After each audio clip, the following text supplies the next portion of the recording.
A one-point game. They do have a timeout. Decide not to use it. Curry, way downtown. Bang! James on the drive. Anthony for three. Puts it in. Durant. You can't keep jumping that high, man. Says who? Bryant for the win. Toute la hype du basket américain est de retour sur Sport en France. Bonjour à tous, on va passer 52 minutes à parler basket US et notamment des playoffs avec un homme qui, depuis qu'on l'a laissé, est devenu tout simplement sélectionneur national de basketball 3-3 LN.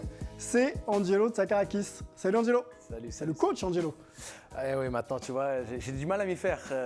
Joueur Angelo à coach Angelo, tous les jeunes m'appellent coach, maintenant ça fait bizarre. Bon, tu restes près du basket, félicitations à toi. J'ai une petite question tout de suite. Yanis, dans ta sélection ou pas? Si j'avais le droit ou si j'avais la possibilité, oui. Je pense qu'il serait numéro 1 dans toutes les sélections mondiales, mais on va peut-être essayer de miser peut-être le plus jeune des 4 frères. Ah ok. Et encore, ça va être compliqué. Ok, bon félicitations, on va suivre Merci. ton aventure. En face de toi, un homme qui a pris à peu près 10 cm de tour de bras depuis qu'on l'a laissé. Moi, j'avoue, je suis Et bien là. c'est Jean-Claude Mwaka. Salut Jean-Claude. Ouais, ça va ou quoi, les amis? Prise de masse, tout ça, 103 kilos. C'est pour les États-Unis en fait. Bon, bah, très bien. Content de t'avoir, on sait qu'en plus l'actualité est chaude. Oui, pour toi, c'est bien, ça se passe bien, je suis content. Là, je joue dans ma pièce de théâtre, on a prolongé jusqu'en mai. Il y a des tournages qui se font, on est partout, c'est cool. C'est cool, bon. On peut dire qu'il est en place. Il est en place. Exactement. Il est en place. exactement. Transition toute trouvée. On va du côté des États-Unis parce qu'on a deux journalistes experts de NBA qui sont présents avec nous. Il y en a un qui est du côté de New York. Il aurait aimé d'ailleurs suivre les Knicks en playoff. Ça va pas être le cas. C'est Antoine Bancharel. Salut Antoine. Salut. Bah oui, les Knicks confirment, hein, c'est la pire équipe du 21e siècle, le moins de défaites en saison régulière. Voilà, donc il continue au moins dans la lancée. Hein, et ça. Bon, content de t'avoir avec nous. On sait que tu as beaucoup de travail. Hein. Il y a Boston pas loin, Philadelphie pas loin, les Raptors aussi. Tu es très impliqué. Je sais pas si tu es au courant. Ah, ok. Bon.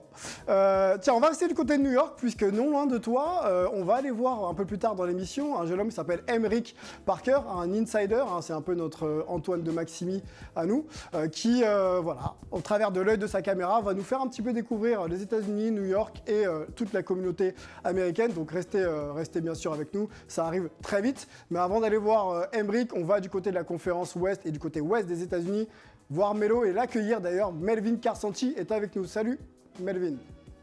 Eh ben écoute, salut Sylvain, salut Ebi, salut JC et bonjour monsieur le sélectionneur, ravi d'être avec vous. Bon, voilà, l'équipe est réunie. On va passer un peu de bon temps ensemble, à 52 minutes. On y va sur le programme, messieurs, parce que c'est très complet encore. Hein. On va attendre que notre chef d'édition, Lucien, nous lance tout ça. Et puis, on y va. Donc, au programme, on va parler dans la rubrique Hype ou pas Hype des Lakers et des Spurs qui ne sont pas en play-off. Une première, messieurs, depuis très longtemps. Le coach Greg Popovich, du coup, éliminé en play-in. Est-ce que lui a dirigé son dernier match avec les Spurs, hein. Les finalistes pour les trophées de l'année sont tombés. Dans la chronique fraîche, on l'a dit avec Emric Parker, on ira du côté de New York et du côté d'Harlem, quartier très prisé et qui représente aussi beaucoup de joueurs NBA et pas que. Hein. Beaucoup de street ballers sont présents du côté d'Harlem. Evan Fournier, qui parle beaucoup hein, sur Twitter, a parlé de l'absence de Nicolas Batum pour l'Eurobasket. On sait que les calendriers Eurobasket, NBA, c'est très compliqué à faire coïncider. Donc on va discuter de l'éclat d'Evan. Et puis on aura un focus, les playoffs. Quelles équipes peuvent prétendre arriver en finale NBA, voire prendre le titre. Puis on aura une discussion dans le French Corner avec Rudy Gobert, qui est donc en play-off avec le Jazz, qui connaît quelques petits soucis, notamment sur le statut et son rendement. Voilà pour le programme complet et studieux. C'est studieux, hein, c'est dense. Studieux. C'est dense, c'est studieux. On y va, messieurs, pour la première rubrique de cette émission. Hype ou pas hype, c'est parti.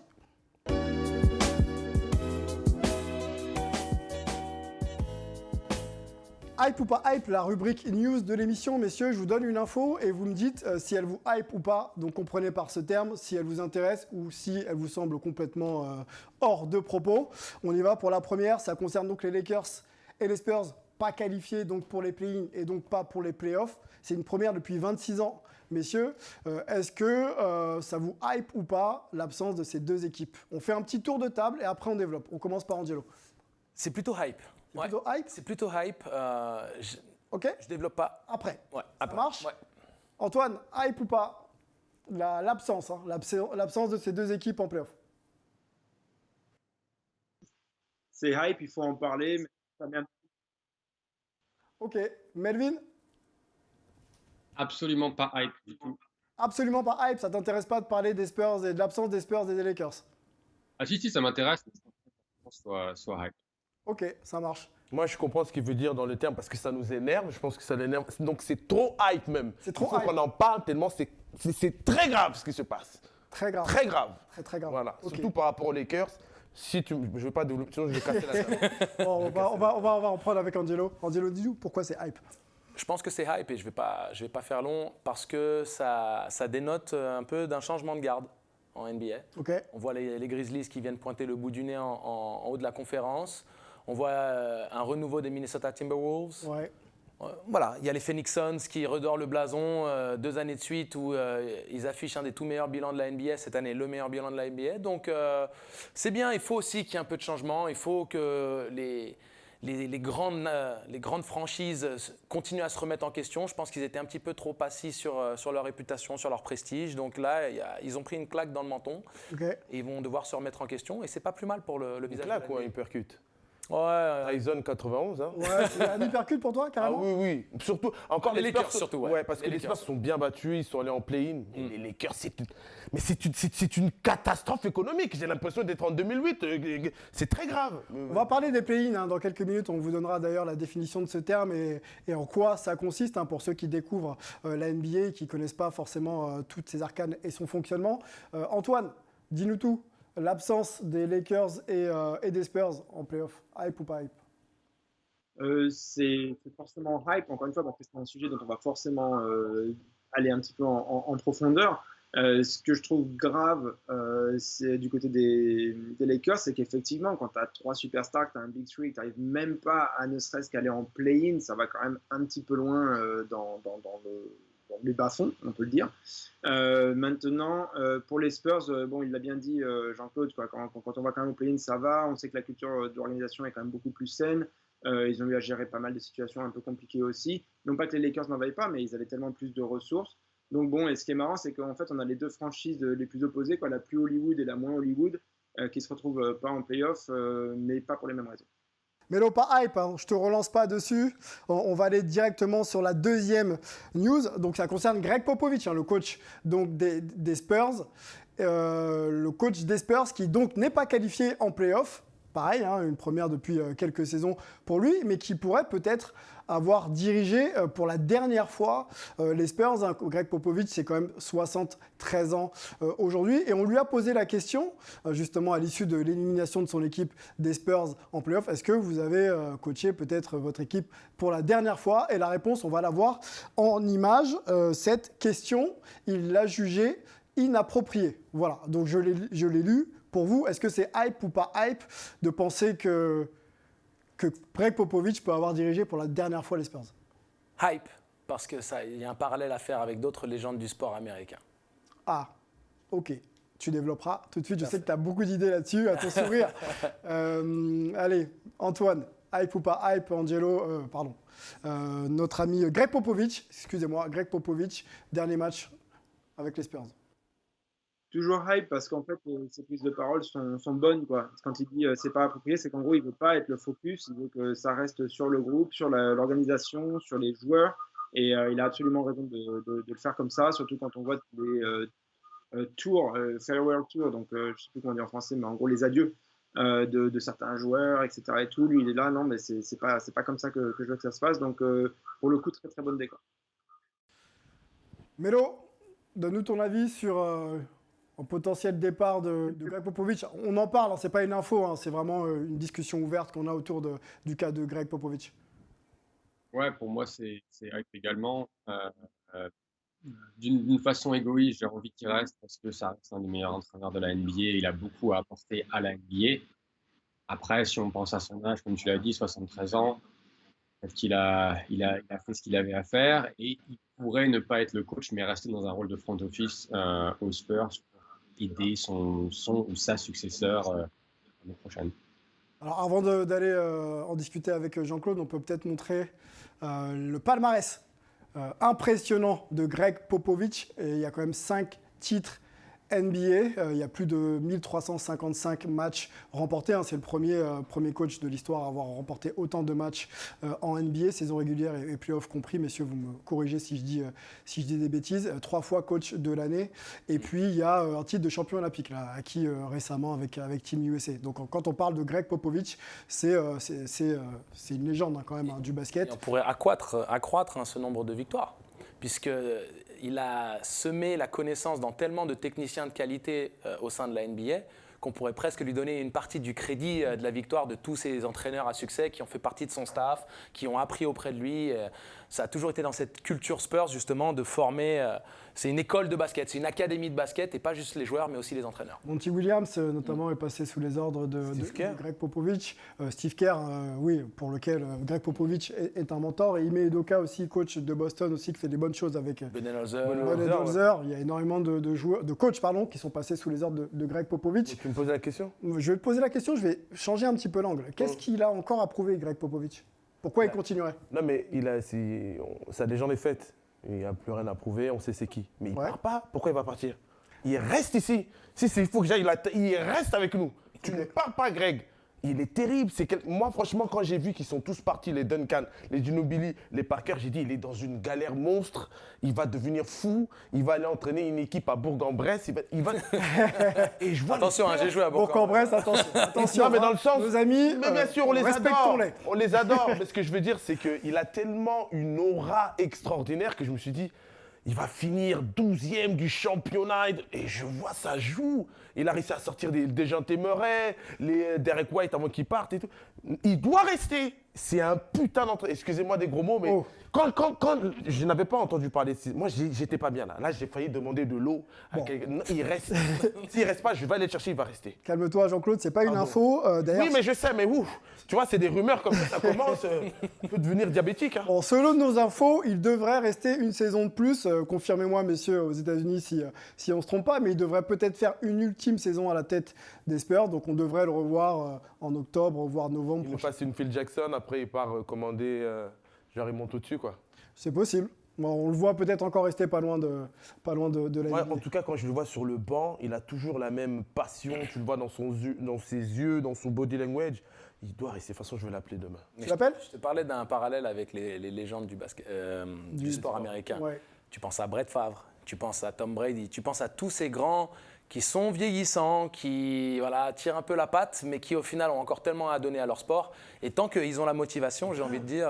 Et comme on dit, ce sont du beau vin, du vin. Après, on se pose aussi la question de savoir comment terminer une carrière. Ouais, il faut terminer en haut ou est-ce qu'il faut s'accrocher jusqu'à ce qu'on puisse plus respirer, quoi.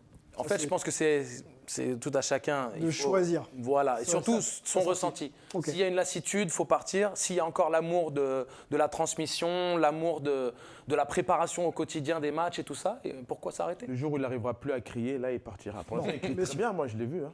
Ah bon, c'est vrai qu'il est encore très très vocal, notre ami. Avançons, troisième news, messieurs, elle concerne les meilleurs employés de l'année en NBA. La liste des 3 finalistes a été révélée il y a quelques heures maintenant. On peut vous la donner. On va commencer par les rookies. Les rookies de l'année. Donc les meilleurs débutants. Les meilleurs débutants, merci.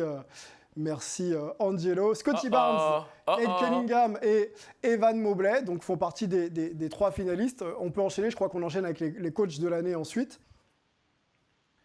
C'est bien ça, Taylor Jenkins, coach de Memphis, Eric Spoelstra, Miami et Monty Williams des Spurs sont nominés. Des Suns. Des Suns, pourquoi je dis des Spurs ? L'appartenance à Popovich. À Tu vois, je t'ai Popovich, dit, l'ADN Popovich. Les Suns. Le meilleur Tyler Hero, voilà. Pour les meilleurs 6e hommes, Tyler Hero, Cam Johnson et Kevin Love. Donc le 6e homme, joueur non titulaire, mais qui a beaucoup de responsabilités au sein d'une équipe. Ok, donc là, c'est les finalistes pour le MIP. Donc Darius Garland, j'écorche son nom. Ja Morant et Dejounte Murray. Ça va faire plaisir à Jean-Claude. Voilà, on peut s'arrêter déjà sur cette liste-là, puisque était dans les discussions un petit peu ici et là, un certain Jordan Poole. Draymond Green notamment avait cité et nommé Jordan Poole dans cette liste. Si Jordan Poole n'existe pas... Moi je dis Jordan. Hein. Eh ben, il n'y est pas. Donc on va poser la question à Melo d'ailleurs. L'influence et l'impact de Jordan Poole sur les Warriors cette saison, méritait-il d'être dans la liste des 3 MIP? Évidemment qu'il mérite d'être dans la liste. C'est scandaleux. Je pense qu'on va parler un peu plus tard, je crois, de la déclaration de Draymond Green. Il y a un besoin d'avoir, je pense, une définition plus claire de ces awards. Parce qu'on a Ja Morant qui est dans la course pour le MVP, on a Darius Garland qui a été All-Star cette année, DeJounte Murray qui a été All-Star cette année, et ces 3-là étaient déjà très forts la saison dernière, alors que Jordan Poole était en G-League, donc dans la ligue de développement de la NBA, il y a 1 an. Et il a vraiment explosé pour remplacer Steph Curry, pour remplacer Klay Thompson cette saison. Et là, si vous avez vu les 2 premiers matchs contre Denver, c'est incroyable ce qu'il est en train de faire. Donc, c'était son trophée, il l'a pas, tant pis, ça va le motiver pour la suite des playoffs. Le trophée de meilleur défenseur de l'année vient d'être décerné à Marcus Smart. On peut voir la liste des 3 finalistes malgré tout. Rudy Gobert, le Français, était dedans et ils étaient tous les 2 accompagnés de Mikal Bridges des Suns. Rudy Gobert ne fait pas la passe de 4. Marcus Smart est un fort défenseur, référencé depuis maintenant quelques années en NBA. Rudy Gobert ne méritait pas d'être quand même élu. Non, mais le bas blesse en fait. Pour moi, le bas blesse parce qu'il n'y a même pas Bam Adebayo dans cette liste. Et c'est surtout, on en parlait un petit peu en coulisses avec Melo, c'est qu'il y a eu ce buzz médiatique, cette thématique, ce storytelling qui a, entre guillemets, envahi la toile, les réseaux sociaux, et je pense que les gens se sont laissés influencer dans le vote parce que Marcus Smart, très bon défenseur certes, mais est-ce qu'il a fait une meilleure saison que Bam Adebayo du Miami Heat, que de Rudy Gobert ou Mikal Bridges qui est dans la meilleure équipe de la NBA et pas pour rien? Voilà, le bas blesse un petit peu pour moi. Bon, ça fait parler, c'est plutôt hype. Avançons messieurs, on a une dernière liste à vous montrer, et non des moindres. MVP, les 3 finalistes pour le MVP cette saison. Nikola Jokic, Joel Embiid, Giannis Antetokounmpo. J'ai un mot pour Melvin. Retour de 2 intérieurs quand même, parmi les meilleurs joueurs de la saison. Est-ce que c'est une nouveauté en NBA, le retour des big men parmi le top de la NBA? Retour, oui et non, parce que Jokic est MVP en titre, donc il a gagné le titre de MVP la saison dernière. Par contre, c'est vrai qu'on a dans une ligue qui est de plus en plus tournée vers la vitesse, vers le tir à 3 points, on a des joueurs qui sortent du lot, et des intérieurs comme Embiid, comme Jokic. Giannis, on peut aussi se demander, c'est pas vraiment un extérieur, c'est pas vraiment un intérieur, c'est vraiment quelqu'un qui peut tout faire. Donc la ligue va d'un côté zig et certains joueurs zag et ils ont du succès, donc tant mieux. Mais c'est vrai que l'histoire se répète. Donc les cycles de la NBA se répètent et on est en train de voir peut-être le retour des big men. Est-ce que ces joueurs-là ne transcendent pas justement les 2 positions? Parce que ce sont des pivots avec des fondamentaux d'arrière. Oui, polyvalent. Ils sont super polyvalents. Embiid shoot à 3 points aussi bien qu'un ailier. Jokic est efficace, il tourne à... Ils ont dû s'adapter en duo. Il y a quelques années, c'était plus hype d'être un poste 4 ou 5. Tout à fait. Mais c'est justement peut-être pour ça que comme ils allient la puissance et la dureté près du cercle, mais aussi ce talent de capacité. Ouais. Exactement. Bon, la NBA de toute façon va continuer à révéler les vainqueurs de chaque catégorie là, dans les jours à venir. Et puis on reviendra bien sûr analyser tout ça ensemble. On va poser la question à Jean-Claude. Est-ce que tu connais New York, Jean-Claude? Je suis allé un jour là-bas, voilà, je suis parti. Donc je connais très très bien New York. Donc tu connais très bien New York. L'aéroport. Bon, et ben, Emric va te faire découvrir les arcanes du Bronx. C'est parti.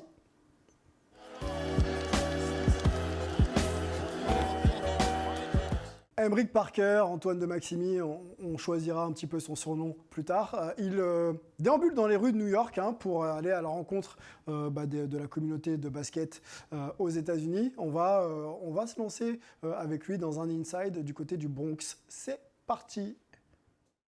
Bonjour Sylvain, bonjour à tous, bienvenue à New York. Welcome to New York City.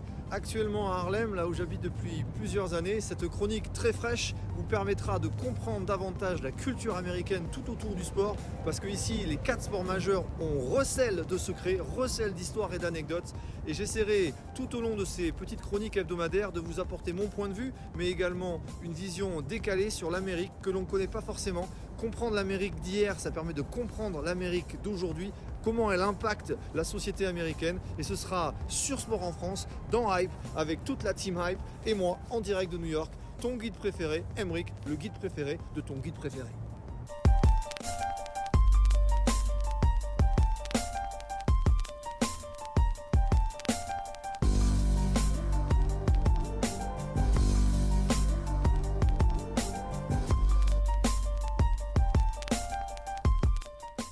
Nous sommes sur la 155e rue, tout au nord de Manhattan, à Harlem. Et ce terrain magnifique, qui a été restauré il y a quelques mois par la National Basketball Player Association, aura vu dans les années 70, dans les années 80, des joutes incroyables entre joueurs de rue et joueurs professionnels. KD, Kobe Bryant sont venus ici plus récemment. Mais le Rucker Park, ça permet de comprendre l'essence même de cette mecque que représente New York aux yeux des États-Unis et aux yeux du basketball. Le logo des parcs de New York avec cette feuille mythique, mais un terrain qui regorge d'histoire, un terrain que tout basketteur se doit de venir fouler. Au pied du Rucker Park, un énorme pont qui relie le sud du Bronx à Harlem, et comprendre que le South Bronx et Harlem sont vraiment les villes jumelles qui ont permis l'essor de la culture populaire hip-hop ou basket, c'est comprendre que cette culture noire, elle est vraiment très présente ici. On en est fiers. Allez, caméra embarquée, Harlem est à nous. Je voulais passer ici pour te montrer ce joli graphe de Yes Weekend avec Obama, qui est en reflet avec Martin Luther King juste en face. La culture afro-américaine, bien évidemment à Harlem, on est au cœur de cette histoire afro-américaine. Harlem, c'est la capitale artistique, culturelle de tous les Noirs d'Amérique. Ces Noirs d'Amérique qui, dans les années 10 et les années 20, auront effectué ce qu'on appelle la grande migration, the Great Migration, qui aura vu tous les Noirs du Sud, puisqu'il faut comprendre que avant les années 1900, 90% des Noirs des États-Unis habitaient dans le sud des États-Unis. Et à la fin de l'esclavage, en 1865, par le père Abraham Lincoln, eh bien, tous ces Noirs qui auront l'Amérique Jim Crow face à eux préféreront monter vers le nord pour toutes ces opportunités de travail. Et donc les villes comme Détroit, Baltimore, Washington, Philadelphie ou New York verront la population afro-américaine enrichir de leur culture et de leur savoir-faire les rangs des villes du Nord-Est. En espérant que cette dose d'États-Unis t'aura fait plaisir pour la semaine, j'ai plus qu'à te souhaiter une bonne fin de journée et à bientôt sur Hype, sur Sport en France. Bon, j'ai insisté sur le Bronx, hein, vous avez vu, on est passé Harlem, Bronx, voilà, on y était. Hein. Ah, on y était au cœur. On est au cœur de New York. Je connais pas New York. Moi, je suis resté un jour. Un jour, et voilà, il faudra que tu m'expliques alors. Je vais t'expliquer. Ok, ça roule. Sujet très intéressant d'Aymeric. On aura ses chroniques toutes les semaines. Aymeric va se balader et nous faire découvrir donc, les États-Unis, hein, parce que lui aussi bouge et Il nous sort. donne un soupçon, il faut lui donner du love. Hein. Vous allez le suivre sur Instagram, c'est toujours savoureux. Hein. Ce qui est bien, c'est qu'en plus, il nous motive, il fait son cardio pendant le. J'ai envie d'aller à la salle grâce à lui, là. Franchement, Aymeric, merci. Antoine, on dit que New York est la mecque du basketball. Toi qui vis à New York ou non loin de New York, est-ce que tu peux nous confirmer tout ça?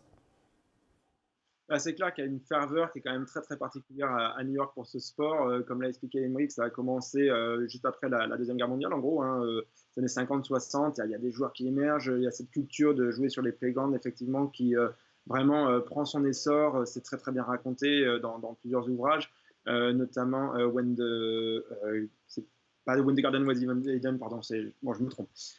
Faudra que je revienne dessus. Mais tout ça pour dire qu'effectivement, le basket de rue a vraiment apporté toute une autre culture autour du basket et qui en plus s'est conjugué derrière à la professionnalisation. Donc on avait ces joueurs, Julius Erving, Kareem Abdul-Jabbar, qui étaient passés par là, qui ensuite deviennent professionnels et la NBA take-off, s'envole vers vraiment des hauts cieux. Et donc ça a vraiment permis de créer toute cette culture, cette émulation. Et bon, pendant les années 90, les Knicks ont bien joué. Après, il y a eu pendant les années 2000 où non seulement il n'y avait pas les Knicks qui étaient forts, mais en plus, il n'y avait pas trop de joueurs issus de New York qui faisaient un petit peu les grandes affiches sur la NBA, donc du coup, les grands titres, pardon. Et donc, du coup, on a commencé à se poser la question, est-ce que vraiment c'est toujours la mecque du basket? Puis maintenant, quand même, il y a des joueurs comme Kemba Walker, comme Kyrie Irving, etc., qui sortent vraiment de New York et qui remettent un petit peu l'honneur sur l'école de basket que peut être le basket de rue et sur l'émulation comme ça autour d'une ville de certains joueurs qui sont poussés par toute une population. Et donc, même si par exemple les Knicks ne sont vraiment pas performants du tout, on l'a déjà dit, il y a toujours une ambiance très particulière au Madison Square Garden qui représente un petit peu cet écrin. C'est un petit peu la boîte noire, quoi, si on devait comparer dans un parallèle avec la Mecque, justement. Donc, c'est vraiment très, très, très, très fort. On va rester du côté de New York et Evan Fournier, hein, qui était invité à s'exprimer dans la presse, et notamment avec toi, Antoine, dans le débat de la semaine. C'est parti.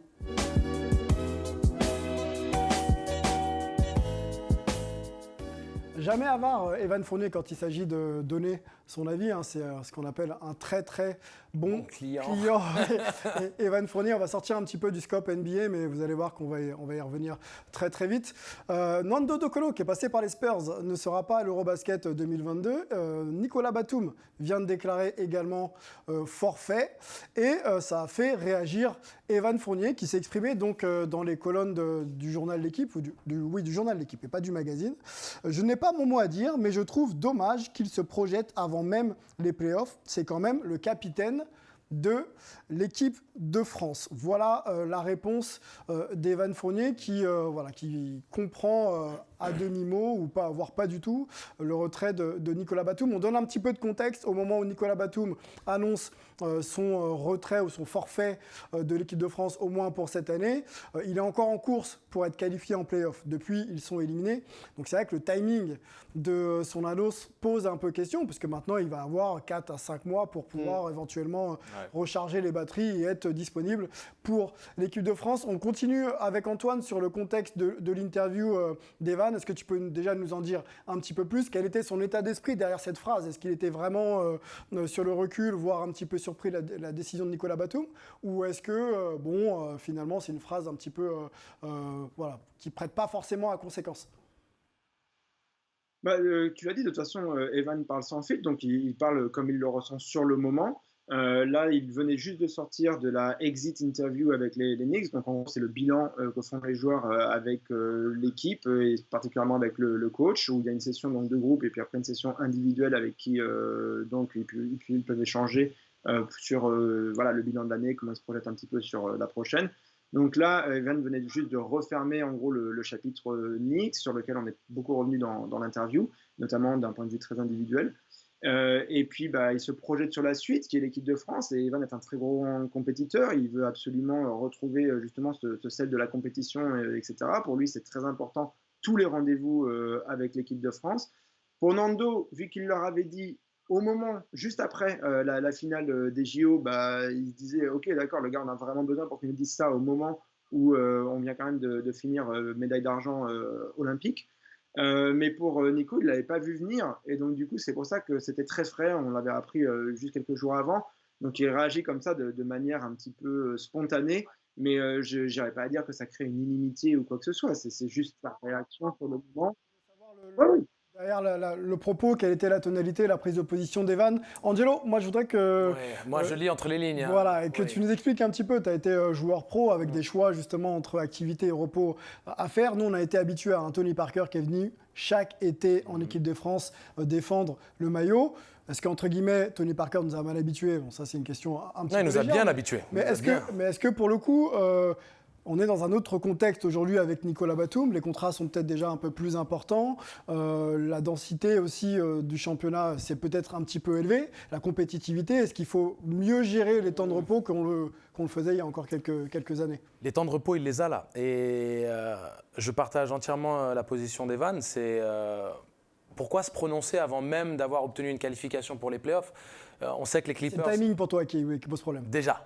Parce que pour moi, même si Nico avait une envie de repos, une envie de simplement faire ce break nécessaire parce que la santé mentale et aussi le renouveau est important pour pouvoir repartir dans un cycle.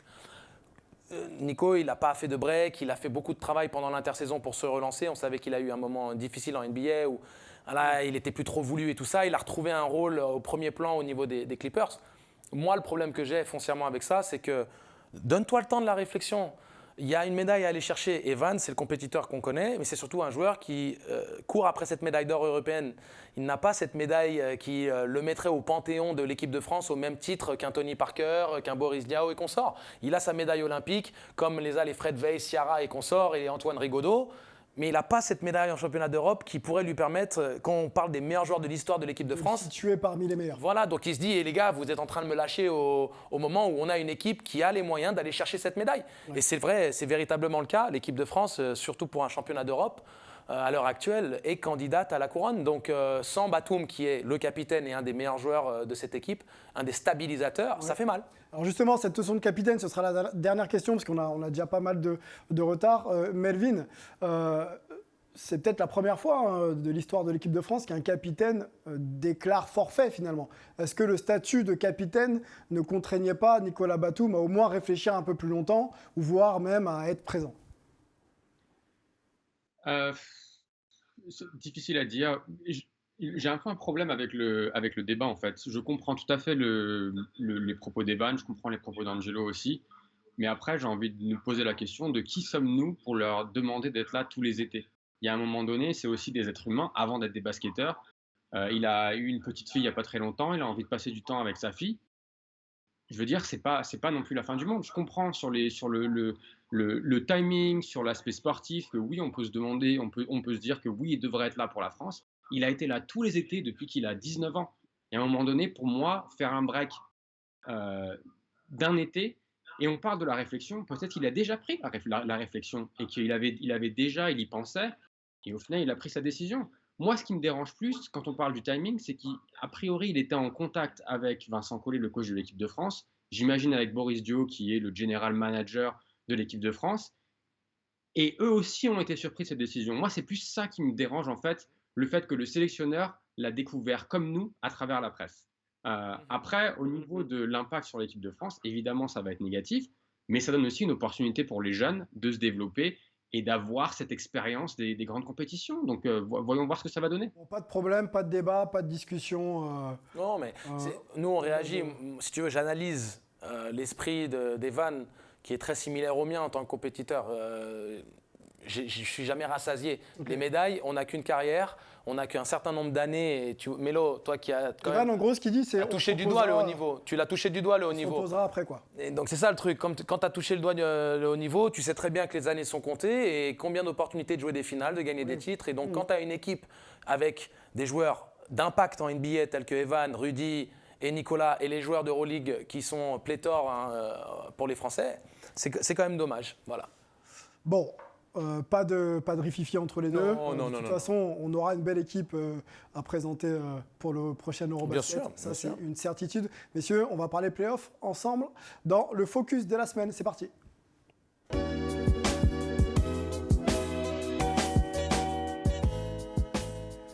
C'est les playoffs en NBA. 8 équipes ont réussi à exister pour être qualifiées donc, dans cette phase finale. Les playoffs, c'est une phase finale qui amène les équipes vers le titre NBA. On va peut-être vous présenter d'ailleurs les 8 équipes qualifiées par conférence Est et conférence Ouest.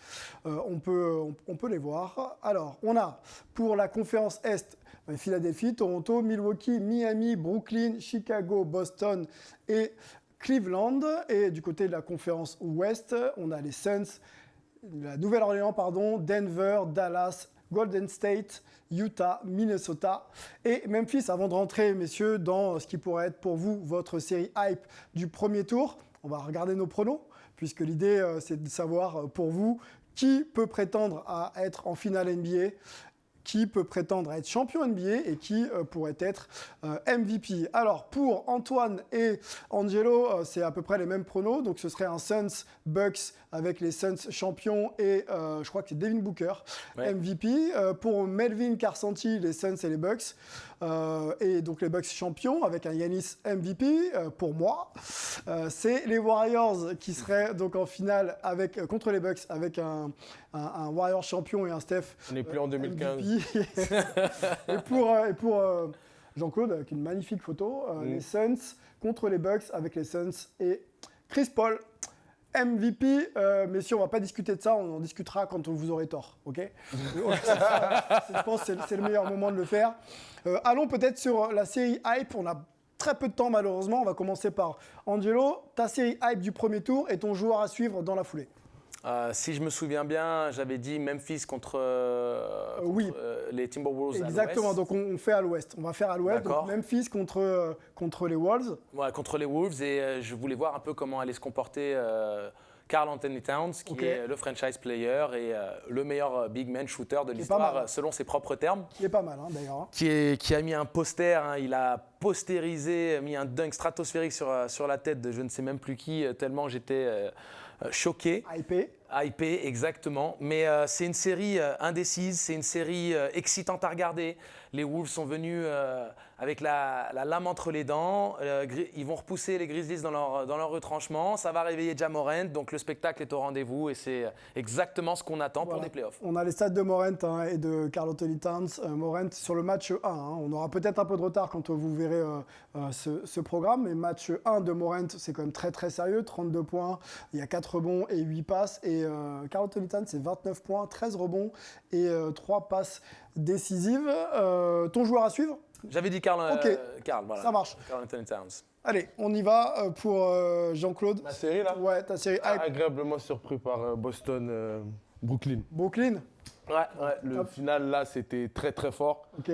C'était très très fort et puis j'ai envie de voir comment Boston, je pense qu'ils peuvent vraiment bousculer Brooklyn parce que Kyrie Irving, il m'énerve, il sait qu'il est trop fort. il le sait. Kyrie Irving qui parle un peu au public de manière un peu particulière. Ouais, il répond, qu'il est trop fort, et j'ai envie qu'il se fasse botter le cul un peu. Ok. Et le final du Game 1 était très bien, mais j'ai beaucoup aimé aussi la série le début de série entre Phoenix et la Nouvelle-Orléans parce que je pensais que la Nouvelle-Orléans allait se prendre une véritable déculottée sur le Game 1, mais ils sont bien revenus sur les 2 derniers cartons. Mais le problème, c'est Chris Paul.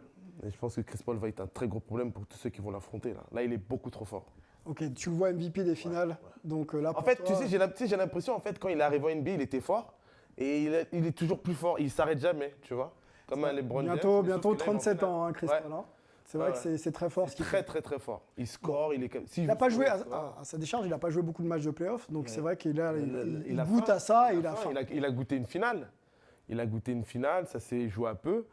Là, il l'a prouvé, ils ont fini, c'est le meilleur record là, qu'ils ont fait avec les Suns. Là. Ouais. Il l'a fait quand il était à New Orleans, il l'a fait quand il était aux Clippers, il l'a fait quand il était au Thunder. C'est un méchant garçon. Eh ben, regarde les stats. Regarde les stats d'ailleurs de Chris Paul. Hein. C'est quand même, et puis facile, hein, si tu regardes le match, les 30 points qu'il met, c'est facile. Là, il y a un dernier carton, en Game 1 toujours, qui est de très très haut niveau pour Chris Paul. On va rester du côté de la conférence Ouest avec Melo pour ta série Hype du côté ouest des États-Unis. Ouais, je vais faire vite parce que moi aussi c'est Grizzlies Timberwolves. Alors plus du côté, vu qu'Angelo a parlé de Minnesota, je vais parler de Memphis. Pour moi, la question c'est les Grizzlies sont plus dans ce rôle d'outsider qu'ils avaient la saison dernière. Ils sont deuxième à l'ouest, donc ils ont ce costume de favori à endosser. Et donc moi je suis curieux de voir comment ils vont pouvoir assumer ce rôle. Et également leur jeu, et quand on arrive en playoff, il y a plus de jeux sur demi-terrain. Ils sont 22e seulement attaque sur demi-terrain et ils prennent très très très peu de tirs à 3 points. Ils ne sont pas super adroits, donc j'ai envie de voir comment ils vont pouvoir ajuster leur jeu au play-off. Et puis tu veux que j'enchaîne sur mon joueur à suivre? Oui, s'il te plaît, ouais. Alors mon joueur à suivre, c'est Monsieur Jordan Poole. J'ai eu l'occasion d'être au Chase Center hier pour voir le match 2 entre les Warriors et les Nuggets. Et on a un Jordan Poole qui avait fini la saison en trombe. On l'a dit, qui aurait dû être sûrement meilleure progression de l'année. Et moi, ce qui m'intéresse, c'est de voir comment il va pouvoir justement garder ce rôle. On a Steph Curry pour l'instant qui sort du banc parce qu'il est de retour de blessure. J'imagine que lors du match 3, Steph va reprendre son rôle de titulaire. Donc, je suis curieux de voir comment est-ce que Jordan Poole va pouvoir se réhabituer à ce rôle de 6e homme. Quand Klay Thompson est revenu, il avait eu du mal. Donc j'ai envie de voir si ça va être les mêmes ajustements ou s'il va continuer sur sa lancée, surtout face à une équipe de Denver qui a beaucoup de mal en défense. La poule aux œufs d'or qui est à 29,5 de moyenne quand même sur 2 matchs, on ne l'attendait pas à ce Je peux niveau. poser une question à Melo. Allez. Melo, toi, tu penses pas que Poole, il peut rester dans le 5, même si Clay il est là au 3e match? Steph, D'en sortir un... si Steph- Ouais, oui, Steph, il vient. Genre mettre un Wiggins sur le banc, impossible? Je pense que c'est une décision que Kerr va devoir prendre. Je pense pas que Klay Thompson ira sur le banc. Non, pas Je pense Clay, que pas non plus. celui qui pourrait peut-être aller sur le banc, c'est Andrew Wiggins, mais ça voudrait dire. En fait, la question, c'est est-ce que Steve Kerr veut débuter avec Kevin Looney, le poste 5, face à Nikola Jokic pour un peu protéger Draymond Green, ou est-ce qu'il veut commencer petit, et quand on dit petit, c'est-à-dire le 5 à 3 arrière avec Steph Curry, avec Jordan Poole, avec Klay Thompson et avec Andrew Wiggins. Il faut défendre un petit peu, mettre des points, c'est très très bien, mais en playoff, on peut aussi gagner des matchs en défendant. Donc ça peut déséquilibrer un petit peu la chose. On va observer de toute façon la série Denver Warriors et les évolutions de Steve Kerr notamment. On écoute Antoine pour ta série Hype du côté de la conférence Ouest, ton joueur à suivre, et puis tu peux aussi transiter directement du côté de la conférence Ouest si tu as une série qui t'intéresse. Donc à l'aise pour moi forcément c'est la série entre les Nets et les Celtics. Elle a déjà débouché sur un match 1 qui était absolument incroyable. Là elle va enchaîner donc mercredi soir. Ensuite ça revient ici pour le week-end. Vraiment beaucoup de hype ici clairement parce que c'est deux équipes où il y a des stars, il y a de l'enjeu, il y a de l'histoire du côté des Celtics. Et on sait que voilà, c'est un petit peu l'ogre, enfin l'épouvantail plutôt à l'Est. Les Nets, pas peu d'équipes voulaient tomber sur eux. Maintenant, peut-être que finalement, les Celtics sont excessivement bien armés pour pouvoir les contrer. Parce qu'en fait, si Kyrie et Kevin Durant ne font pas le match parfait et qu'en plus, il y a un peu un supporting cast qui quand même apporte quelque chose, on voit que les Celtics peuvent s'en sortir même si un ou deux joueurs flanchent quelque part l'adresse ou quelque chose comme ça. Ils ont une très très bonne défense, c'est la meilleure. C'est certainement pour ça aussi que Marcus Smart a reçu le trophée. C'était presque plus pour récompenser la défense de Boston que juste lui, même s'il y a aussi une narration qui a été créée autour de lui. Mais du coup, ouais, ça va donner de toute façon des matchs normalement plutôt de haut vol, avec une vraie intensité. On l'a vu quand les Celtics chez eux ont réussi à prendre 15 points d'avance dans le troisième quart-temps. Les Nets ont réussi à revenir, notamment avec Kyrie Irving qui a un moment fait un 8-0, qui a mis ce panier à 3 points qui aurait pu faire gagner Brooklyn. Donc du coup, vraiment, on s'attend vraiment à plein de moments comme ça, de vrais affrontements, de moments un petit peu clés. Et puis l'ambiance, évidemment, autour de Kyrie à chaque fois qu'il est au TD Garden. Alors, Antoine, je sais que tu voulais parler des Mavs et du Jazz dans ta série Hype du côté de la conférence Ouest. On va le faire, si tu le veux bien, dans le French Corner.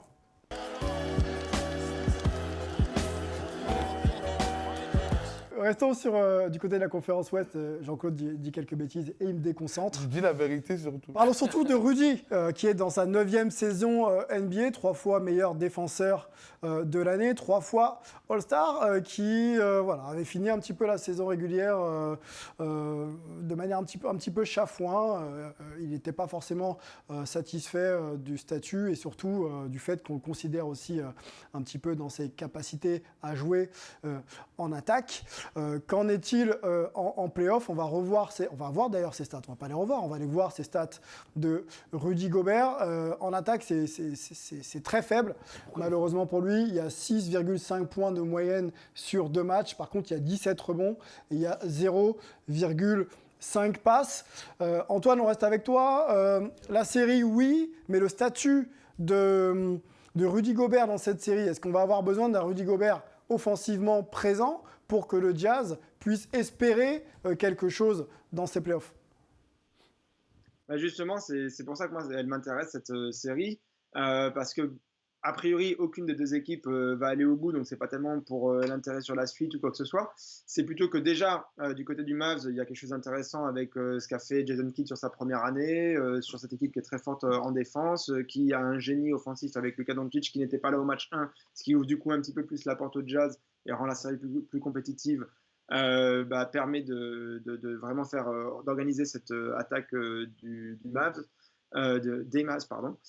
Et donc, voilà, moi, je trouvais ça un petit peu intéressant, mais vraiment, l'enjeu pour moi, c'est effectivement, est-ce que le Jazz va imploser? Et du coup, qu'est-ce que ça représente pour la suite de la carrière de Rudy Gobert? On va en parler. Est-ce que s'il devait y avoir sortie de route prématurée, donc finale NBA pour eux, leurs objectifs apparemment, s'ils devaient sortir avant d'atteindre les finales NBA, est-ce que c'est la fin de l'ère Rudy Gobert, Donovan Mitchell? Bah oui, c'est sûr. Là, les rumeurs entre les deux qui se kiffent pas, possession, Donovan Mitchell qui fait jamais de passe à Rudy Gobert, alors que statistiquement, bon, on peut parler, mais oui, c'est sûr. Moi, je pense Rudy, en plus, il fait que de bouder. Il veut mettre des points, Rudy, il veut qu'on lui fasse des passes. Moi, quand tu regardes le match, j'ai envie de rentrer et lui donner un bonbon. Je dis, il faut le consoler, Rudy, c'est pas gentil. Donc c'est sûr que là, s'il perd, il va dire, ouais, bah, c'est parce que vous m'avez pas fait de passe et ça va s'embrouiller. Et puis tout ce qui s'est passé cette année, c'est sûr que… The Last Dance, Rudy Gobert, si jamais ça devait mal se passer? Ouais, je pense qu'il y a ce manque d'alchimie au sein des Jazz pour pouvoir aller chercher plus loin. C'est-à-dire… il y a aussi eu la blessure de Ingles qui a fait aussi, je pense, beaucoup de mal à cette équipe du Jazz parce que c'était un joueur qui donnait du liant à l'effectif. C'est un petit peu ce milieu de terrain du foot qui distribue les bons ballons, qui récupère des ballons. Cerveau. Oui. On parle de QI basket quand on parle. Tu parles de QI basket, tu parles aussi de ce joueur qui amène une certaine bonne humeur au sein du vestiaire, qui est étranger, qui se prend pas la tête, qui shoot quand il doit relie shooter, un petit peu les qui fait les bonnes passes, qui joue à 2 à l'heure. Comme une vieille chaussette. Hein. Ouais, qui ressemble à rien, mais qui est trop forte. Si tu veux, il y a ça qui est allé dans le sens où ça pouvait apaiser certains problèmes. Et là, on met en exergue ce qu'a mentionné Jean-Claude, et c'était important de le dire. Statistiquement, tu vois que Mitchell ne fait pas de passe. Et à ce moment-là, comment tu joues avec les deux? Compliqué sur la relation entre Mitchell et Rudy Gobert. Rudy Gobert répondait à une question de Malika Andrews, un autre consoeur d'ESPN, sur la brouille éventuelle qu'il pourrait y avoir entre les deux joueurs. On écoute Rudy Gobert.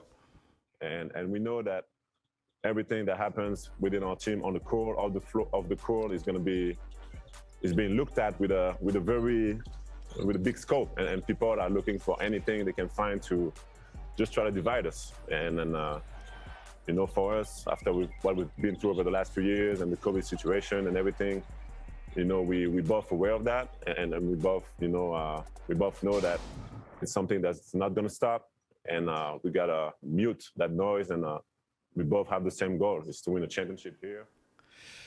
Melvin, question courte et réponse courte. Est-ce que c'est une méthode couée, la réponse de Rudy Gobert, ou est-ce qu'il est sincère dans ses propos?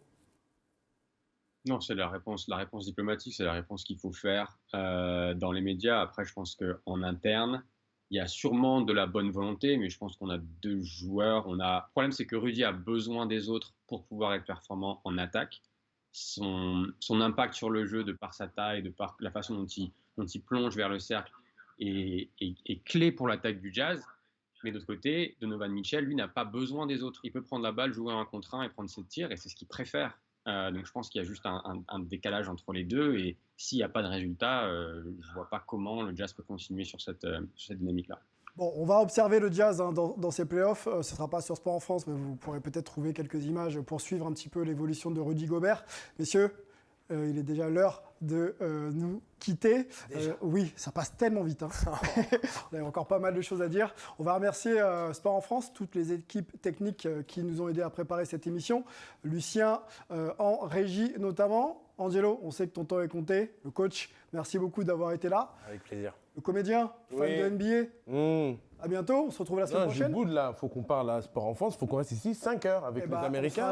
On sera là peut-être encore la semaine prochaine si les gens veulent de nous. Merci beaucoup Antoine, merci à Angelo, merci à tous ceux qui ont… Et Mélo. Et Mélo, pardon. Mais, ouais, mais comme on est des Splipe Bros, il faut savoir, on va vous partager. Hein. Nous sommes les Splipe Brothers en honneur aux Splash Brothers des Golden State Warriors. Donc il y a Steph Curry et Klay Thompson, et il y a Melo et Angelo. Voilà, vous êtes au courant maintenant. Bonne hype des playoffs à vous et à bientôt. Ciao.